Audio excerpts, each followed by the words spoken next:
बीजू जनता दल ने संकेत दिए हैं कि वो केंद्र में एनडीए सरकार बनने पर उसको समर्थन दे सकती है। बीजेडी नेता जय पांडा ने मंगलवार को कहा कि अगर एनडीए सत्ता में आई तो बीजेडी को सशर्त समर्थन देने में कोई समस्या नहीं होनी चाहिए। बीजू जनता दल के प्रमुख और ओडिशा के मुख्यमंत्री नवीन पटनायक ने एनडीए को समर्थन देने से इनकार किया है। उन्होंने कहा कि एनडीए को समर्थन देने के मुद्दे पर पार्टी में कोई चर्चा नहीं हुई है। एआईएडीएमके ने भी संकेत दिए हैं कि उनकी पार्टी एनडीए के साथ जा सकती है।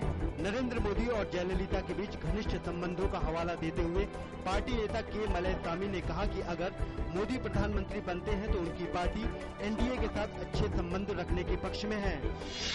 भाजपा के पूर्व अध्यक्ष और वरिष्ठ नेता नितिन गडकरी ने पार्टी नेताओं के बीच किसी तरह की खटास से इनकार किया है। उन्होंने साफ किया कि सुषमा स्वराज और पार्टी का कोई भी वरिष्ठ नेता नाराज नहीं है।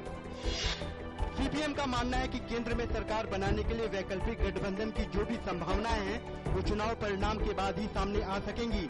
सीपीएम की पोलित ब्यूरो की सदस्य वृंदा करात ने स्पष्ट किया कि पार्टी किसी भी सूरत में तृणमूल कांग्रेस के साथ खड़ी नहीं होगी। भाजपा ने कहा है कि वह एनडीए का समर्थन करने वाले किसी भी दल के समर्थन का स्वागत करेगी। पार्टी प्रवक्ता शहनवाज हुसैन ने कहा कि हम उन सभी दलों का स्वागत करते हैं जो एनडीए में शामिल होना चाहते हैं। कांग्रेस नेता दिग्विजय सिंह ने कहा है कि केंद्र में अगर मिलीजुली सरकार बनती है तो उसका नेतृत्व कांग्रेस करेगी। उन्होंने कहा कि देश में छोटे दलों के प्रधानमंत्री बनने का प्रयोग विफल रहा है, लिहाजा कोई भी संभावना ऐसी बनती है तो इसका नेतृत्व कांग्रेस करेगी।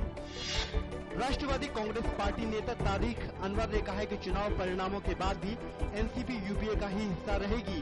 साथ ही उन्होंने कहा कि पार्टी स्थायी सरकार के पक्ष में है और जनादेश का सम्मान करेगी।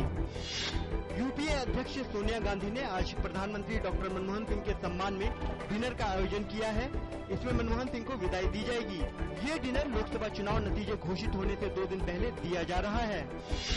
उच्चतम न्यायालय ने व्यवस्था दी है कि अगर चुनाव लड़ रहे उम्मीदवारों ने अपनी पत्नी और उस पर निर्भर बच्चों की संपत्ति और देनदारी के बारे में गलत विवरण पेश किया तो उम्मीदवार को अयोग्य ठहराया जा सकता है।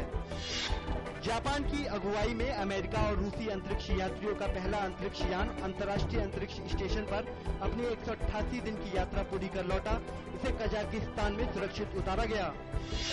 नीदरलैंड के हेग में 31 मई से शुरू होने वाले हॉकी विश्व कप के लिए भारतीय टीम का ऐलान कर दिया गया है। सरदार सिंह इस टूर्नामेंट में भारत की कप्तानी संभालेंगे।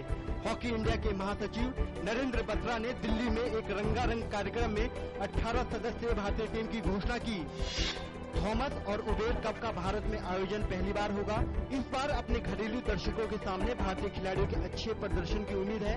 साइना उबेर जबकि पी कश्यप थॉमस कप की कमान संभालेंगे।